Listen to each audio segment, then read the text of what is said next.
For many people outside China, Christmas feels inseparable from religion. But in China, the story has always been different. In 2010, two scholars, Liping Li and Gaoyuan Zhang, published an academic article titled A Reflection on Christmas Fever in China in the Globalizing World. Their goal was simple: to explain why Christmas had become so visible in Chinese cities and what that visibility really meant. Their conclusion may surprise you. According to Li and Zhang, Christmas in China was not a religious revival.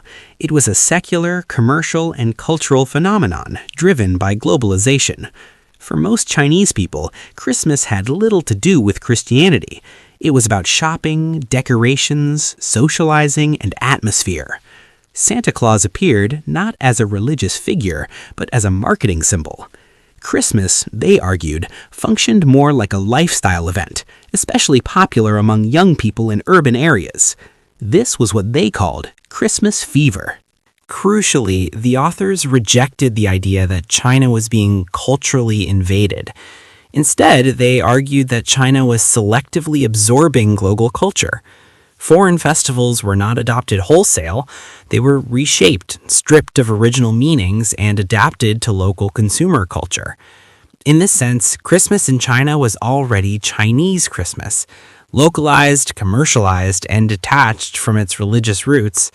And in 2010, the authors believed fears about Christmas threatening traditional culture were overstated. But that was 2010. Over the past decade, the environment around Christmas in China has changed, not socially first, but politically.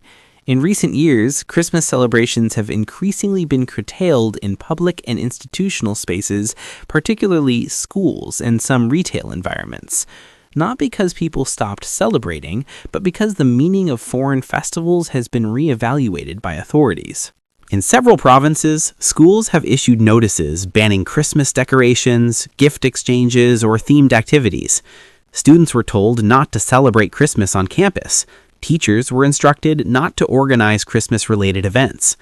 The reasoning was consistent. Christmas was described as a Western festival that does not align with socialist core values or the promotion of traditional Chinese culture. In other words, Christmas shifted in official discourse from a harmless commercial event to a symbol of cultural influence. Retail spaces have also felt this shift. In some cities, shopping malls and commercial districts were asked to avoid Christmas decorations or promotional displays.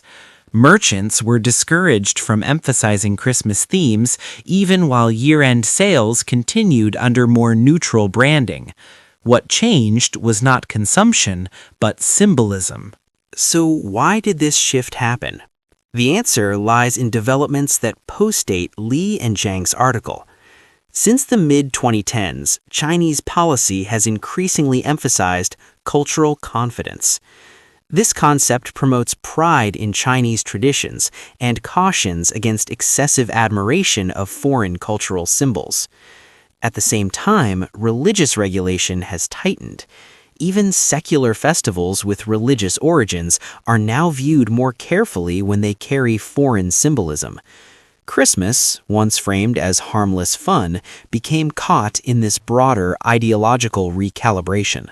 Seen this way, the curtailment of Christmas does not contradict Li and Zhang's argument. It actually builds on it.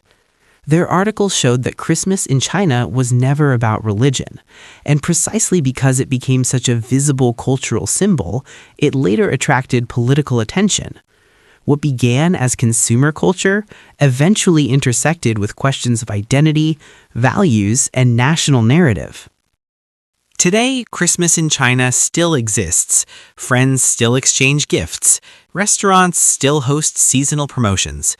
Young people still post festive photos. But its public expression, especially in schools and official spaces, is now more carefully managed.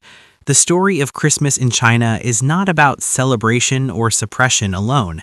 It is about how globalization, culture, and politics interact over time. And it reminds us that festivals are never just about holidays. They are about who defines meaning and who decides which symbols belong. So perhaps the question is no longer, why do Chinese people celebrate Christmas, but rather what happens when a global festival becomes politically visible.